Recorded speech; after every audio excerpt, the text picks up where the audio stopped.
محبت دو بے وقوفوں کے درمیان ایک معاہدے کا نام ہے۔ دونوں میں سے جسے عقل پہلے آ جائے وہ بے وفا کہلاتا ہے۔ کسی کی عزت کو رونڈ کر آپ کو شاید وقتی سکون مل جائے، مگر روح کو سکون نہیں ملے گا۔ انسان جب زندگی کے امتحانوں سے گزر کر پتھر ہو جاتا ہے تو کوئی دل دکھا بھی دے تو برا نہیں لگتا۔ مشکلات زندگی کا حسن ہے، جو ان پر قابو پا لیتا ہے وہ زندگی کو بامعنی اور بامقصد بنا لیتا ہے۔ لیکن دیکھیے، ہر رات کے بعد صبح بخشنے والا آزمائش ضرور دیتا ہے، لیکن آزمائش میں کبھی تنہا نہیں چھوڑتا۔ دولت اور حسن کی لالچ میں کبھی اپنی سیرت خراب مت کرو، کیونکہ دولت دنیا میں رہ جائے گی اور حسن مٹی میں دفن ہو جائے گا، لیکن اچھی سیرت آخرت تک تمہارے ساتھ رہے گی، چاہے کتنی بھی کوشش کر لو۔ کچھ لوگ کبھی آپ کے جذبات نہیں سمجھ سکتے۔ زندگی ایک بار ملتی ہے، دراصل غلط تصور ہے۔ زندگی تو ہر روز ملتی ہے، دراصل موت ایک بار ملتی ہے۔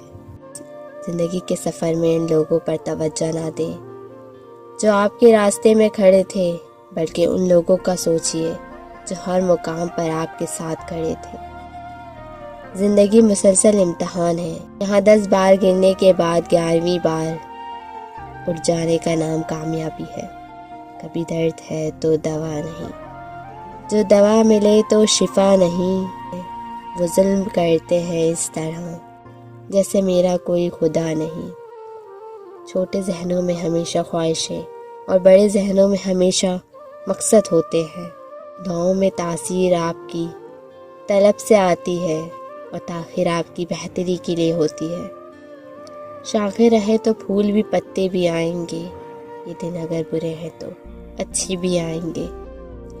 حضرت علی رضی اللہ تعالی عنہ نے فرمایا، ہر شخص کا غم اس کی ہمت کے مطابق ہوتا ہے۔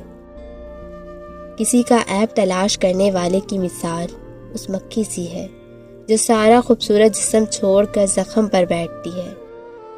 کسی کو اتنا پیار دو کہ گنجائش نہ چھوڑو، اگر وہ پھر بھی تمہارا نہ بن سکے تو اسے چھوڑ دو، کیونکہ وہ محبت کا طلبگار نہیں، ضرورت کا پجاری ہے۔ نازک مزاج ہونے سے لے کر ترک مزاج ہونے تک کا سفر آپ سوچ بھی نہیں سکتے کہ کتنا تکلیف دہ ہوتا ہے۔ دعائیں مانگتے رہا کرو، کیونکہ ممکن اور ناممکن تمہاری سوچ میں ہے، اللہ کے لیے کچھ بھی ناممکن نہیں۔ یقین کریں، انسان سب سے زیادہ ذلیل، سب سے زیادہ اذیت محسوس، سب سے زیادہ بے بس اور خود سے بیزار تب ہوتا ہے جب وہ کسی شخص کا عادی ہو جائے۔